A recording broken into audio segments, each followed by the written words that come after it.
Hi guys, in today's video, I'm going to show you how to enable meeting pre-read in Read AI. So let's begin.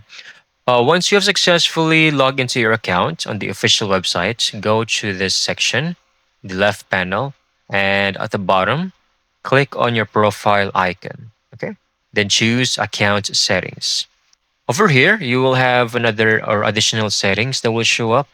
Just click on report sharing and then scroll down a bit under report distribution.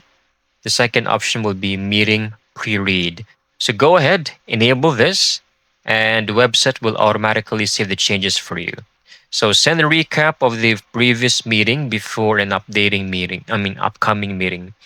And you could also click on email, connect your Slack and Teams. So you can get this utilized uh, right away, and you can toggle this whenever you want. So that's it.